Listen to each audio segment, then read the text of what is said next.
Bonsoir à tous. Merci d'être aussi nombreux à l'ombre pour écouter parler de jouissance. Merci pour cette présentation très généreuse. La barre est très haut. De toute façon, ça tombe assez bien, si j'ose dire, parce que je soutiens... Alors, la jouissance est un sujet sur lequel j'ai travaillé, qui m'intéresse beaucoup, et vous l'avez dit, ça a été le titre du premier dialogue philosophique que j'ai publié dans la collection que j'avais créée sur la jouissance avec Jean-Luc Nancy, parce que c'est un terme sur lequel, en fait, on travaille très peu. Les philosophes, mais même quiconque d'ailleurs, travaille très peu. Le terme lui-même a une forme d'indécence. Il est difficile à prononcer. Jouissance, il y a quelque chose d'assez inaudible, presque d'inouï, quelque chose qu'on n'a jamais entendu, parce qu'on a toutes les peines du monde à le définir. D'ailleurs, quand on le dit, jouissance, ça sonne un peu comme une gourmandise interdite, comme une transgression qui rougirait d'elle-même, jouissance, et ça se ferme et ça se perd, et il y a sens dedans. Alors on se demande, mais quel est le sens de la jouissance? Et c'est souvent quand on prend cette question, quand on commence par cette question, qu'on fait mauvais chemin. Je ne sais pas s'il y a un bon chemin, mais en tout cas, si on part juste du mot jouissance, la fin qui semble fermer le terme, il n'y a pas de terme à la jouissance, et peut-être justement, on peut commencer par là, la jouissance, ce n'est pas un terme, ce n'est pas le but du plaisir ou l'achèvement du plaisir, c'est peut-être même au contraire un art, l'art de retarder le terme et l'art de faire durer le plaisir le plus longtemps possible. Et pourtant, la jouissance n'est pas le plaisir, sinon ce serait simple. Et sinon, on pourrait plus facilement se référer à une forme d'expérience. Vous parliez du plaisir de l'esprit et de la gorge quand on est ici à Saint-Émilion, et c'est vrai. Le plaisir est difficile à définir, mais on peut invoquer une forme d'expérience. Parler de la sexualité, c'est plus facile aussi parce qu'on peut plaquer des concepts historiques, anthropologiques, sociologiques. La sexualité, de nombreux ouvrages ont été écrits sur la sexualité. Je ne sais pas si on y apprend grand-chose, mais on peut en parler. La jouissance, tout de suite, il y a comme une gêne qui s'installe. Que peut-on dire de la jouissance? Est-ce que c'est ce qu'il y a de plus intéressant, en fait? Est-ce qu'on peut dire quelque chose de la jouissance qui est aussi intéressant que la jouissance elle-même? Alors, je partirais d'une question que vous avez posée. Peut-on jouir de tout? Parce qu'il y a cette sorte d'injonction à la jouissance aujourd'hui. Il faut jouir. Vous êtes là, réunis ce soir, vous êtes à Saint-Émilion, il y a du bon vin qui coule à flot, un soleil de plomb, on vous a écouté parler de philosophie. Nous allons jouir de ce moment, c'est-à-dire on va essayer d'en profiter. En profiter, c'est pas la même chose que, disons, simplement avoir du plaisir. Quand on veut profiter de quelque chose, on se met dans la disposition d'esprit pour ne rien rater, pour en jouir le plus possible. Or, il n'est rien de plus étranger à la jouissance que l'injonction de jouir. Il faut jouir de tout. Jouissez, profitez. Quand on dit à quelqu'un, mais surtout profite, on dit, mais mets-toi dans la disposition d'esprit pour être au maximum de ton plaisir, pour être absolument disponible au moment que tu vas vivre. Comme si ça relevait d'un choix. Et si bien que la jouissance est d'emblée traversée par une contradiction. D'un côté, l'injonction à jouir. Pour être heureux, sans doute, il faudrait jouir, en tout cas, celui qui passe à côté de la jouissance peut-être serait malheureux, c'est-à-dire il faut donc trouver la manière, la disposition d'esprit, le trait de caractère pour être réceptif à cette jouissance. Et de l'autre, je ne peux que jouir lorsque je me sens libre. Rien n'est plus mortifère donc que l'injonction à jouir. Quand on dit « jouissez sans entrave »,« jouir sans entrave », c'est tout un programme, c'est un slogan. Mais rien qui ne conduit à la jouissance, parce qu'il n'y a pas de recette, de voie à suivre pour y parvenir. Et cette contradiction, d'un côté, l'injonction à jouir, et de l'autre, le constat que pour jouir, il ne faut pas y être obligé, c'est ce qui rend très difficile de saisir cette expérience-là. Finalement, une image qui explique assez bien cette tension et qui est directement liée à la jouissance, c'est celui du modèle économique capitaliste dans lequel nous sommes. Prenez le système publicitaire, par exemple, la réclame. Comme on dit d'ailleurs, le terme de réclame, c'est une forme d'injonction à consommer quelque chose. La jouissance, étymologiquement, c'est le fait de pouvoir consommer du bien dont on est propriétaire. Je possède un objet, je peux en jouir à ma guise. Je possède une voiture, je peux la conduire, je peux la repeindre, je peux la casser, je suis absolument libre. Je suis propriétaire de cette chose. La jouissance implique la propriété. Ça n'est que plus tard, assez subrepticement, que le sens de jouissance s'est déplacé vers le domaine de la sexualité. On y reviendra, parce que je ne dis pas que l'expérience sexuelle est absolument étrangère à la jouissance ou que c'est secondaire, au contraire. Simplement, la jouissance ne se réduit pas à la sexualité. C'est une bonne manière de la penser. Tout comme j'y reviens, ce que j'appelais cette espèce de modèle économique qui nous propose cette injonction à consommer. Il n'y a aucune raison de ne pas consommer ce produit qui m'est montré, puisque le produit est là devant mes yeux, qu'il est beau, qu'il est nouveau et qu'il n'est pas cher. Les 3 critères qui conduisent à la consommation: l'esthétique, qui me flatte. Je vais posséder un objet qui est beau. Si tout d'un coup, ce qui paraissait superficiel fait de moi, au contraire, disons, quelqu'un qui a bon goût. La nouveauté. Cet objet est nouveau, donc je peux le posséder. Je vais jouir aussi du fait de devancer mes besoins, de devancer ceux des autres. C'est-à-dire que vouloir consommer et être propriétaire d'un objet nouveau me fait, disons, produit un besoin au moment même où il apparaît, donc je n'ai même pas la douleur d'avoir ressenti le manque de ce besoin. C'est une espèce de plénitude parfaite, c'est la satisfaction de l'homme bien repu, qui a bien mangé et qui ne connaît jamais vraiment la sensation de la faim, et qui continue à manger, peut-être par plaisir, peut-être par dépit. En tout cas, le plaisir de posséder quelque chose de nouveau, d'introduire quelque chose de nouveau, ne parvient jamais à maintenir cette espèce de satiété qui fait, la satiété, c'est-à-dire qui tue le désir lui-même, qui me conduit à vouloir consommer, à vouloir peut-être jouir de quelque chose. Et enfin, je peux posséder, on me le présente, en plus d'être beau, d'être nouveau, quelque chose de bon marché qui est facilement accessible, parce que là, en plus, ça ne me coûte rien, dans tous les sens du terme. La jouissance est désormais accessible à tous. Et on serait bien malheureux ou bête de vouloir lui tourner le dos. À ce prix-là, et dans ces conditions, eh bien, jouissons. Jouissons. Qu'est-ce qui nous en empêche ? De l'autre côté, on a quand même l'intuition qu'en fait, la jouissance ne se situe pas là. Personne n'est vraiment convaincu par cette idée de la jouissance comme étant l'émanation d'une possession. Je jouis de quelque chose que je possède, mais je vois bien que je peux jouir de choses qui sont éphémères, de choses que je ne possède pas du tout. Dans la jouissance sexuelle, quel est le degré de possession ? Alors il y a le jeu de la possession. Peut-être qu'avoir le sentiment de posséder l'autre accroît la jouissance, mais on ne possède rien. Et même dans l'expérience de la jouissance, et surtout dans l'expérience de la jouissance sexuelle, c'est moi-même qui me dissout. Je ne suis plus à moi-même quelque chose. Qui jouit ? Quand je dis « je jouis », qui est ce « je » qui jouit ? La jouissance est une espèce d'éclatement des limites qui m'encerclait dans un sujet. Je peux devenir un objet, mais je ne peux pas dire que je suis à l'origine de ma jouissance. Parfois, elle m'est même donnée. Parfois, comme vous le disiez, peut-être jouit-on, alors peut-être pas à son insu, mais je sens bien que ce n'est pas une affaire de volonté. Donc on voit comment tous les termes avec lesquels nous raisonnons habituellement pour réfléchir à une expérience sont désamorcés les uns après les autres pour essayer de ressaisir cette particularité. Alors quand on se rend compte que la jouissance n'est pas simplement dans la consommation et que finalement on peut très bien jouir de peu, on peut jouir de pas grand-chose. On se dit oui mais moi un rien me suffit. On va vers une forme de dépouillement des apparats inutiles à l'existence. On tourne le dos à ce qu'on appelle la société de consommation en disant non, la jouissance n'est pas dans la consommation, la jouissance est au contraire dans l'ouverture à ce qui est. Je jouis de ce qu'il y a devant moi, et non pas de l'accumulation, et non pas de la possession. Ça, c'est une démarche, un point de vue, une manière d'être au monde qu'on pourrait qualifier d'épicurienne. On parle beaucoup de l'épicurisme. Les épicuriens sont ceux qui se réjouissent de ce qu'il y a, qui se réjouissent de peu, et qui privilégient le plaisir. C'est-à-dire il y a du plaisir à satisfaire un besoin. J'ai besoin de boire, je bois. Le plaisir de la satisfaction naît immédiatement, mais il y a les plaisirs qui sont peut-être plus superflus.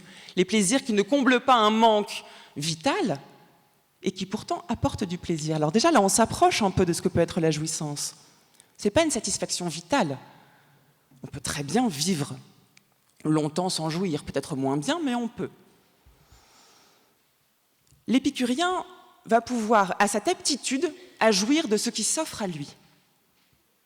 Parce qu'il dissocie le besoin du manque, parce qu'il va vers les choses dont il a besoin, dont il manque, mais aussi celles qui lui apporteraient un surcroît de plaisir. En cela, d'ailleurs, les épicuriens s'opposent en tout point aux stoïciens. Les stoïciens sont ceux qui vont dire, oui, le but, c'est de souffrir le moins possible. Donc je limite au maximum mes besoins, je les limite à mes besoins vitaux. Ainsi, je réduis le nombre d'occasions de souffrir et je peux me contenter de très peu. L'épicurien souscrit à cette thèse, si ce n'est qu'il fait du plaisir la condition du bonheur. Il n'y a pas de bonheur ailleurs que dans le fait même d'avoir du plaisir à ce que l'on est, à ce que l'on fait. Si bien que lui aussi fuit la douleur. Le bonheur est dans une absence de douleur, mais le plaisir le conduit vers autre chose. Le but de l'épicurisme, c'est quand même d'être heureux, c'est-à-dire d'être un sage. Pour Épicure, il le définit très clairement. Le but est d'être un sage. Le plaisir serait un moyen pour parvenir à cette forme de sagesse. Mais c'est très difficile. Comment arriver à identifier exactement ce qui nous fait plaisir et comment faire en sorte que ce plaisir-là n'en tue pas un autre? Il y a un équilibre à tenir. Épicure, le premier, sait très bien qu'un plaisir, boire un verre de vin est un plaisir, boire 2 verres de vin est un plaisir, boire une bouteille de vin est un plaisir, mais je sais qu'au bout d'un moment, ce plaisir va entraîner un déplaisir immense. Et qu'il y a un moment où le plaisir même de l'instant va basculer vers quelque chose qui ne sera plus du tout de l'ordre de plaisir, mais au contraire d'une forme de nausée ou de maladie, vers un regret. Donc, le plaisir n'est pas en lui-même la source du bonheur, il faut savoir doser ce plaisir, il faut trouver une forme d'équilibre. Ce qui fait que, quand on indexe le bonheur sur le plaisir, on est à l'inverse d'une généralité, on est à l'inverse d'une définition générale de ce que serait le bonheur, on est à l'inverse d'une recette dispensée, c'est le gros malentendu. On lit Épicure en disant, mais voilà, lui il fait du bonheur la chose la plus importante, et en plus le bonheur est indexé sur le plaisir, lisons-le et nous saurons comment faire. Mais ce n'est pas du tout le cas, parce que chaque tempérament, chaque nature a son tempérament, et chaque plaisir est différent selon chaque individu. Il faut bien garder en tête quand je dis cela, et ça c'est très important pour la question de la jouissance, que chez Épicure on est dans un matérialisme. C'est-à-dire que n'existe que ce qui est matériel. Je suis fait de matière, je suis fait d'atomes qui me composent, mon corps autant que ma pensée, si bien que tout ce que je vis a un impact direct sur ce que je suis, sur la manière dont je me sens et même sur la manière dont je me pense. Bien avant d'autres philosophes qui pensent cette espèce d'unité entre l'âme et le corps, Épicure sait bien qu'une pensée sombre, par exemple, va m'empêcher d'avoir du plaisir. Ah, je vois que je transpire beaucoup. Merci. Il faut dire que non seulement il fait 35 degrés dehors, mais en plus il y a des projecteurs allumés. C'est les spots. C'était pas un déplaisir. Ce qui veut dire, ce qu'il faut bien prendre en compte ici, c'est que le plaisir n'est pas simplement, est certes indexé à une réalité physique, matérielle, mais qu'il y a une influence directe que mes pensées ont une influence directe sur les plaisirs du corps. Si nous parlons du corps à Saint-Émilion cette année, le corps lui-même, pour Épicure, et dans la jouissance c'est encore plus flagrant, n'est jamais complètement indépendant de la pensée. C'est-à-dire qu'il y a une absurdité à vouloir maîtriser les plaisirs de son corps par la seule volonté qui nous imposerait quelque chose, mais c'est le fait d'imposer, de contraindre son corps pour suivre une autre direction que celle de son désir, produirait un déplaisir. Épicure montre par là l'absurdité, par exemple, d'avoir peur de la mort. Celui qui craint la mort, en réalité, ne craint rien, puisqu'il ne sait pas ce qui est. Nous ne pouvons savoir, nous ne pouvons sentir que ce que nous vivons. Or, par définition, la mort, nous ne la connaissons pas, nous n'en avons jamais fait l'expérience, sinon nous ne pouvons pas en parler, nous sommes déjà morts. Et donc il y a le fait de démontrer, constater très simplement les absurdités, l'absurdité qui consiste à essayer de vouloir savoir plus que ce que je suis. C'est imparable. C'est imparable. La pensée de la mort nuit, me fait peur, me met dans une espèce de détresse existentielle qui fait que je me détourne de ma propre existence. Alors, il suffit de ne pas y penser. Certes, c'est imparable, mais là encore, on voit la limite de la volonté. Si c'était si simple, personne ne le ferait. Si c'était si simple, nous aurions tous arrêté de penser à la mort et nous serions les plus heureux des hommes et nous serions en train de jouir pleinement. Eh bien non, justement. Déjà parce que la jouissance implique toujours une limite. Un homme ou une femme, un être humain dont la vie n'aurait pas de terme, est-ce qu'il aurait encore accès à la jouissance? Est-ce que finalement la jouissance n'est pas dans ce jeu avec la limite? Est-ce que la jouissance n'est pas ancrée dans une forme de finitude qui fait que nous voulons sans cesse peut-être nous prouver que cette limite, qui est la mort, la limite ultime, ne nous impose pas une manière d'être, que nous pouvons jouer avec elle? On parle bien de petite mort. Est-ce que la jouissance n'est pas, et c'est pour ça qu'elle s'accommode mal de l'injonction, toujours une transgression, une forme à la fois une transgression morale, une forme d'interdit, c'est pour ça qu'il est si difficile et délicat de parler de jouissance, et en même temps un jeu avec ce qui nous dépasse toujours. Quand je jouis, c'est pour ça que je disais, mais qui jouit quand je jouis? Quand je jouis, mon sujet, le sujet que je suis, mon être, est secondaire. On ne raisonne plus en termes de sujet-objet. J'atteins une autre manière d'exister que celle du sujet. Il faut bien garder en tête, et là j'insiste là-dessus, que quand si on reste avec Épicure et cette importance du plaisir, qu'on est en dehors de toute morale, et ça c'est très important. C'est pour ça qu'encore une fois, il faut jouir de tout, il faut jouir, il y a une phase d'injonction qui est presque d'ordre moral, et qui contredit le sens même de la jouissance. Cette morale, elle peut se retourner contre elle-même déjà, c'est-à-dire que la morale, rien n'est plus mortifère que l'impératif de jouir. Pensez à la jouissance qui serait brandie comme la norme absolue. Il faut jouir à tout prix, quelle que soit la façon, quel que soit ce que ça nous coûte. Pensez à Sade, qui érige la jouissance comme une forme de norme. La jouissance chez Sade, c'est très intéressant, parce que est-ce que les personnages, ce sont des personnages, par exemple de la philosophie dans le boudoir de Sade, sont des jouisseurs? Ils passent leur temps à violer, à pénétrer, à mordre, à infecter, on a tous les termes, rien ne nous est épargné. On est dans l'activité sexuelle qui doit conduire à l'orgasme, donc soi-disant la jouissance ultime. Et pourtant, qui jouit en lisant Sade? On est à l'inverse d'un texte érotique, c'est-à-dire qu'on est à l'inverse d'une espèce de désir qui se recherchait pour lui-même et qui aurait une certaine volupté, qui goûterait le plaisir pour le plaisir. Car chez Sade, il ne s'agit pas de jouir par plaisir, mais il s'agit de jouir pour retourner la morale contre elle-même, dire mais la morale humaine va contre la nature humaine, la nature elle-même est faite de douleur, est faite de souffrance et aboutit à la mort, alors pourquoi ne vivrions-nous pas ainsi? Pourquoi n'adoptons-nous pas les normes de la nature, qui sont aussi celles de la souffrance et de la mort, et donc même pourquoi pas du crime, les animaux se tuent entre eux, pourquoi ne pas reproduire la même chose, et donc jouir à tout prix? On est là dans quelque chose d'absolument mortifère, qui est bien loin de l'idée qu'on se fait d'une vie, disons, de la vie d'un jouisseur. Alors, c'est là où je veux en venir, c'est-à-dire qu'il faut une rare vocation pour être un jouisseur. C'est une citation de Camus, qu'on trouve dans Noce. Camus qui décrit dans Noce, sur de nombreuses pages, les paysages qu'il a devant lui, qui décrit ce que les pierres qu'il contemple, les rochers qu'il contemple, la mer qu'il contemple, lui révèle, il y a une forme de révélation de son être au monde, il est dans une forme de vérité, à savoir qu'il sait qu'il va mourir et que la vérité du rocher qu'il a de toute éternité lui renseigne sur sa propre finitude, et que malgré cette mort, et peut-être grâce à cette mort, il sait qu'il peut apprécier son existence pour ce qu'elle est, à savoir absolument finie, et qui aura forcément un terme.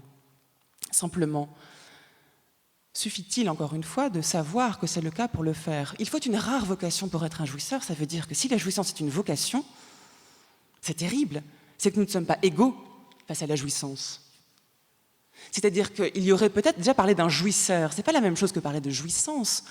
Un jouisseur est celui qui a une aptitude à jouir. Et là, vous voyez qu'on va encore plus loin. La jouissance n'est pas le fait d'avoir du plaisir. La jouissance n'est pas le plaisir multiplié par lui-même, ce n'est pas une certaine quantité de plaisir, ni même une certaine qualité de plaisir. Il ne suffit pas d'avoir un plaisir très très fort pour vraiment jouir. D'ailleurs, l'orgasme n'implique pas forcément une forme de jouissance, comme vous le savez peut-être, mais je ne vais pas faire de sondage. Et c'est pour ça que je proposerai la définition suivante. Je dirais que la jouissance, c'est le plaisir d'avoir du plaisir. Et ce n'est pas facile. Non seulement ça ne va pas de soi, parce qu'il y a beaucoup d'expériences que nous faisons qui nous apportent du plaisir, on parle de plaisir, mais jouissons-nous vraiment de ce plaisir? Alors on peut avoir un rapport coupable au plaisir, ça c'est une chose, mais on peut jouir de cette culpabilité. Puisque la jouissance est affaire de limite, la culpabilité n'exclut pas la jouissance, au contraire, pour certains c'en est même la condition. 20 siècles de christianisme nous en montrent la preuve, c'est-à-dire que savoir que nous sommes dans le mal accroît la jouissance, dans certains cas. Donc ce n'est pas simplement la culpabilité qui va nous empêcher d'avoir du plaisir à avoir du plaisir. C'est peut-être, si on suit la voie dessinée par Camus, une question de caractère. Quand il dit il faut une rare vocation pour être un jouisseur, quand il décrit sa journée à la plage, le corps de la femme qu'il aime, qui se baigne dans les vagues, les fruits dont il suffit de tendre la main pour les cueillir et les goûter, qui se dit aujourd'hui « j'ai bien joué mon rôle, j'ai fait mon métier d'homme », c'est-à-dire d'homme qui se sait fini et qui pour autant ne tourne pas le dos au plaisir, il conclut en disant « il faut une rare vocation pour être un jouisseur », il sent bien qu'il ne partage pas avec tous les gens qui l'entourent cette faculté de jouir, et que peut-être lui a quelque chose en plus qu'on peut appeler une vocation, et pourquoi pas. Ce que signifie ce terme, si on fait de la jouissance une question de caractère, ça veut dire premièrement que nous ne sommes pas tous égaux dans la jouissance, que certains seraient davantage jouisseurs que d'autres. Ça veut dire aussi peut-être qu'on peut l'apprendre, puisque le caractère est précisément ce qui fait se rejoindre ce avec quoi nous sommes nés, l'inné et l'acquis, ce de quoi nous sommes faits dès la naissance et ce de quoi nous sommes faits par les expériences, par les rencontres. Le caractère se forge en permanence. Faire de la jouissance un trait de caractère, ça veut dire oui, peut-être que nous n'avons pas tous le caractère, la disposition nécessaire à jouir, mais ça ne veut pas dire qu'elle est interdite à certains, elle est plus facile à d'autres, mais elle n'est jamais interdite. Il y a peut-être une possibilité d'atteindre ce que Camus semble appeler une vocation, même si le terme de vocation est plus fort que celui de caractère. La vocation laisse penser que bon, c'est presque un choix de vie qui nous est tombé dessus, c'est comme une grâce divine. On ne l'a pas choisi, mais nous allons dans cette voie. Camus n'est pas loin de penser ça. Mais si on tient cette idée de la jouissance comme une affaire de caractère, donc ni comme un slogan, ni comme un impératif, ni comme une manière tout simplement de se faire plaisir, ce que serait l'hédonisme, ce qui n'est pas du tout le cas. L'hédonisme se satisfait du plaisir. Est-ce qu'il jouit du plaisir? C'est encore autre chose. Si on fait donc de la jouissance cette question de caractère, alors il y a quand même une forme de mystère qui fait que certains auraient ce caractère. On est obligé de déplacer ici la réflexion dans la singularité. Je ne peux parler qu'en mon nom. La jouissance est vrai de toute expérience, mais la jouissance est forcément une expérience singulière. Et pourtant, cette singularité-là, qui donc explique le caractère sans doute mystérieux de la jouissance, semble être gommée dans le récit des expériences que nous en faisons. C'est-à-dire on cherche toujours l'assentiment des autres, nous avons toujours envie de partager cette jouissance, et on n'en revient pas que certaines personnes ne puissent pas prendre autant de plaisir que le plaisir que nous prenons à avoir du plaisir en buvant un verre de vin ou en faisant autre chose. Et ce mystère, et c'est là où l'histoire devient drôle, le mystère de la jouissance, l'histoire devient drôle parce que c'est l'aboutissement d'une forme, enfin l'aboutissement, une étape dans l'histoire. La jouissance a une histoire, je vous disais, elle avait cette notion juridique d'abord, puis c'est devenu une espèce de slogan ensuite jouir sans entrave. Mais il a fallu, apparemment, à un moment, essayer quand même d'expliquer le mystère de la jouissance. Pourquoi jouit-on ? Et pourquoi ne sommes-nous pas tous égaux dans la jouissance? Et si la jouissance est un mystère, il faut quand même essayer de le résoudre. Alors, une enquête a été menée, une enquête de l'âme ou une enquête du corps, et Lacan, pour ne pas le nommer, a constaté que nous n'étions pas tous égaux dans la jouissance et que, puisque la jouissance était un mystère, eh bien la jouissance serait d'abord féminine. La femme, c'est l'autre, comme dirait Lacan. Or, ce que l'on ne peut pas connaître, l'expérience d'altérité absolue pour Lacan, pour beaucoup d'hommes, c'est la femme. La femme serait le lieu de ce mystère absolu. Pour une raison très simple, c'est que le désir chez la femme est beaucoup moins visible que chez l'homme. Or, de cette différence anatomique, on a voulu en faire une différence de nature. Puisque l'on ne comprend pas l'origine même de la jouissance, puisque celle-ci est un mystère, alors on en a déduit que la femme jouissait infiniment plus que l'homme. Il y a ce mystère de la jouissance qui est devenu le mystère de la jouissance féminine, dont on a beaucoup parlé, autour des années 70 à peu près, pour essayer, comme en fait, il a fallu s'interroger sur l'origine de ce mystère de la jouissance féminine. La femme jouerait mieux que l'homme, puisque la femme est un mystère, puisqu'on ne voit pas l'origine de son désir. Alors je dis Lacan, mais ça remonte bien avant lui. Lacan remet au goût du jour, de son jour, un mythe qu'Ovide raconte dans les Métamorphoses, au livre 3 des Métamorphoses d'Ovide.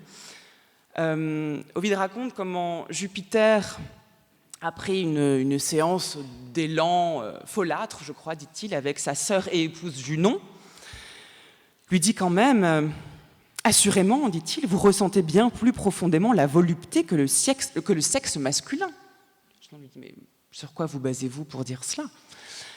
Parce que forcément, dans la jouissance, on est contraint. Comme on ne peut pas identifier l'origine de la jouissance, on croit volontiers ce qu'on entend, ce que l'on voit. Et c'est pour ça que beaucoup de philosophes, quand ils parlent de jouissance, proposent une sorte de phénoménologie de la jouissance. C'est-à-dire, on décrit ce qui apparaît. On essaye de s'agripper à tous les signaux envoyés comme étant autant de manifestations de la jouissance pour essayer de penser ces signaux. Oui, simplement, ces signaux, ces manifestations de la jouissance ne renseignent en rien sur l'origine même de la jouissance. C'est bien le drame, c'est bien la difficulté. Donc, on peut supposer que Jupiter dit cela parce qu'il a vu de Junon, ou ce qu'il a entendu. En tout cas, il est assurément convaincu que celle-ci connaît bien plus profondément la volupté que le sexe masculin. Junon nie vigoureusement. Pour les départager, ils appellent Tirésias. Tirésias, qui a connu une mésaventure assez étrange, mais c'est les métamorphoses d'Ovide, donc tout est étrange et tout fait sens, c'est que son corps a été changé en corps de femme pendant 7 ans. Il a surpris un jour 2 serpents en train de s'accoupler. Voulant les défaire, il les tape avec un bâton, et au moment où il frappe les 2 serpents, celui-ci, Tirésias, se change en femme. Il vit 7 ans dans le corps de femme, ne sachant pas comment se défaire de cette malédiction. Au bout de 7 ans, il recroise les mêmes serpents, il les tape à nouveau, il essaie de les séparer, et là, son corps lui redevient tel qu'il était à l'origine, c'est-à-dire un corps d'homme.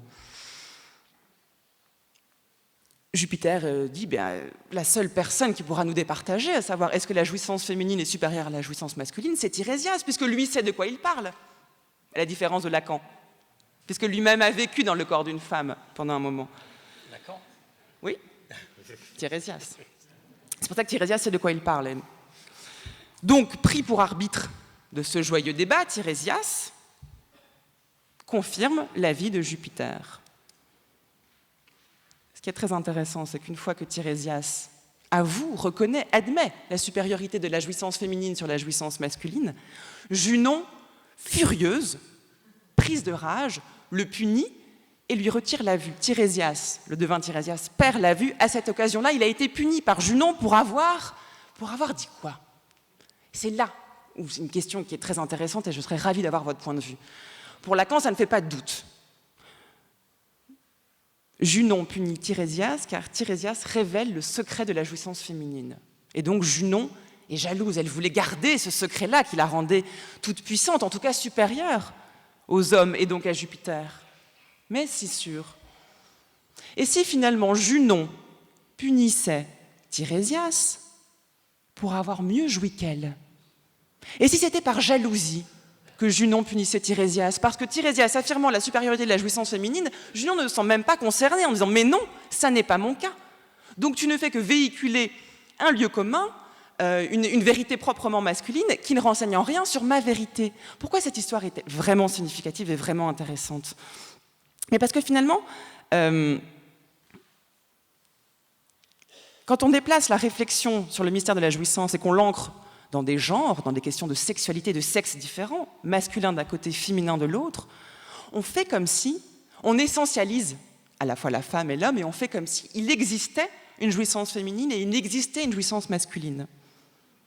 Ce qui est une manière de s'accommoder de ce mystère déconcertant qui fait qu'on n'aura jamais le fin mot de l'histoire, on ne connaît pas l'origine ni le fin mot de l'histoire, en se disant mais on ne connaîtra pas parce que l'altérité sexuelle, et même l'altérité genrée, ce qui n'est pas la même chose, j'y reviendrai, laisse penser que c'est toujours l'autre qui jouit plus. Or l'autre, c'est la femme. Si on part du principe que la jouissance est absolument singulière, pourquoi en tirer la conclusion qu'il y aurait une jouissance féminine et une jouissance masculine ? Certes, un homme ne joue pas comme une femme et une femme ne joue pas comme une autre femme et un homme ne joue pas comme un autre homme. Pourquoi la singularité que tout le monde est prêt à reconnaître à la jouissance, à savoir que nous, c'est une affaire intime qu'on ne s'explique pas et dont, à propos de laquelle on n'a aucune preuve à fournir ? Pourquoi est-ce que ce trouble-là doit-il être genré, essentialisé et ce mystère de la jouissance doit être identifié à la femme elle-même. Derrière ça, derrière cette volonté d'essentialisation, il y a aussi l'impossibilité de reconnaître la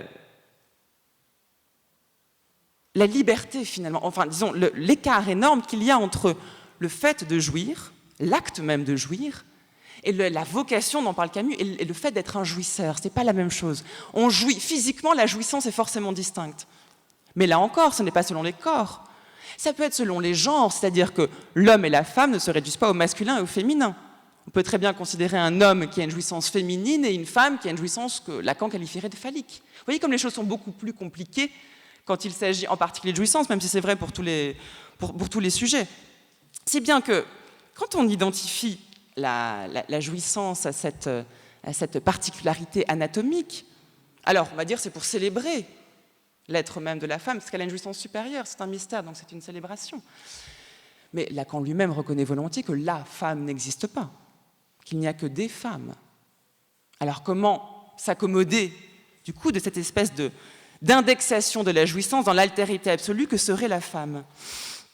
Bien, on peut garder de cela la difficulté que pointe cet exemple-là, Lacan et Ovide, c'est qu'en fait, tous les discours que nous tenons sur la jouissance contribuent à alimenter une espèce de mode commun du jouir, qui n'existe pas. Si la jouissance est indexée autant sur le corps que sur l'esprit, ou s'il n'y a même plus de distinction entre les deux dans la jouissance, elle est davantage dans un rapport que nous entretenons avec les choses. Je disais pour commencer que c'était un art de faire durer, un savoir-faire peut-être, ça ne veut pas dire qu'il y a une recette, mais un art, c'est-à-dire quelque chose que l'on construit progressivement, qui n'est pas un donné, comme le caractère, qui est sans cesse changeant, et qui est profondément, je disais singulier, mais même solitaire. Je pense qu'il y a toujours la jouissance, on n'est jamais assuré de la jouissance de l'autre, on n'est pas toujours assuré de sa propre jouissance, mais la jouissance est proprement impartageable, pour toute cette raison. Si elle est absolument singulière, alors je ne peux pas partager ma jouissance, je ne peux pas... l'autre peut accroître ma jouissance, ou la diminuer, mais même lorsque la jouissance se fait seule, l'autre est toujours présent d'une manière ou d'une autre, il sert toujours d'objet pour attiser cette jouissance, même sur le mode du fantasme, ou que sais-je encore. On est à la fois complètement seul, et l'autre est toujours réduit à une forme de moyen. Et là, ça rompt avec l'idée de la jouissance comme étant hédoniste et le plaisir d'avoir du plaisir pour le meilleur. Non, il y a quelque chose aussi, on disait transgressif à la jouissance, mais quelque chose de profondément solitaire également. Ce qui ne réduit pas le plaisir de la jouissance, au contraire, et c'est là où je voudrais en venir, c'est-à-dire que reconnaître que la jouissance a pour origine mon propre corps et ma propre singularité, c'est reconnaître, donc il n'y a pas d'essentialisation à proposer, à vivre, mais deux, qu'il y a une certaine manière d'être à apprendre peut-être, qui implique un certain rythme, une certaine volupté. Pourquoi est-ce que la jouissance à tout prix est mortifère? C'est parce que c'est une jouissance qui ne s'arrête jamais et donc qui se tue elle-même. La jouissance a besoin pour être d'un désir qui sans cesse est à la fois satisfait puis frustré. Il n'y a plus de désir quand celui-ci est tout le temps satisfait. Ce rythme propre à la jouissance, ce tempo, cette espèce, ces pulsions qui naissent et qui se défont, pris sous cet angle, ce sont une manière d'être qui est très présente dans l'écriture, dans la création. Écrire, Henry Miller a des pages magnifiques dans Sexus, justement, sur le lien très fort, Rilke aussi dans Les Lettres à un jeune poète, sur le lien très fort entre le devoir d'écrire et l'espèce de besoin de jouissance que nous avons. Pas le besoin sexuel, le besoin de jouissance. C'est la même affaire, dit-il, ça se passe au même endroit. Parce qu'il faut à la fois essayer de faire quelque chose avec ce que nous avons et quelque chose qui nous rappelle sans cesse à nous-mêmes et qui n'est jamais satisfait et qui ne se dissout jamais complètement ni dans l'altérité ni dans notre propre corps. C'est pourquoi il faut une rare vocation pour être un jouisseur. On peut l'entendre aussi comme une manière à laquelle on peut tendre, soit qui nous est donnée, mais Camus sait bien que c'est le fruit d'un travail également, mais une manière d'être au monde qui est d'être dans un instant absolument propice à l'accueil de l'expérience que je peux faire à tel moment. C'est ce que Montaigne appelle vivre à propos. Finalement, la jouissance, jouir, avoir du plaisir, jouir de ce qui est et pouvoir jouir de notre propre existence. Qu'est-ce que cela implique si ce n'est d'être attentif à cette occasion, à ces occasions qui peuvent se présenter à nous et qui feront peut-être de nous des jouisseurs. Montaigne écrit dans le chapitre de l'expérience, dans les essais, il écrit ceci, il écrit « Quand je danse, je danse. Quand je dors, je dors. » On pourrait rajouter « Quand je jouis, c'est la même chose. C'est la même coïncidence absolue entre soi et l'action que nous sommes en train d'effectuer. Et quand je me promène solitairement en un beau verger, si mes pensées se sont entretenues des occurrences étrangères quelque partie du temps, quelque autre partie je les ramène à la promenade, au verger, à la douceur de cette solitude et à moi. Nature a maternellement observé cela, que les actions qu'elle nous a enjointes pour notre besoin nous fussent aussi voluptueuses, et nous y convie non seulement par la raison, mais aussi par l'appétit. Et c'est injustice de corrompre ces règles. Quand je vois et César et Alexandre, au plus épais de sa grande besogne, jouir si pleinement des plaisirs naturels et par conséquent nécessaires et justes, je ne dis pas que ce soit relâcher son âme, je dis que c'est la raidir, soumettant par vigueur de courage à l'usage de la vie ordinaire ces violentes occupations et laborieuses pensées. Sages, s'ils eussent cru que c'était là leur ordinaire vocation. Celle-ci, l'extraordinaire, nous sommes de grands fous. Il a passé sa vie en oisiveté, disons-nous, mais je n'ai rien fait aujourd'hui. Quoi, vous n'avez pas vécu ? C'est non seulement la fondamentale, mais la plus illustre de vos occupations. Si on m'eût pris au propre des grands maniements, juste montrer ce que je savais faire. Avez-vous su méditer et manier votre vie ? Eh bien, vous avez fait la plus grande besogne de toutes. Avez-vous su composer vos mœurs ? Vous avez bien plus fait que celui qui a composé ces livres. Avez-vous su prendre du repos ? Vous avez plus fait que celui qui a pris des empires et des villes. Notre grand et glorieux chef-d'œuvre, c'est vivre à propos. Merci beaucoup.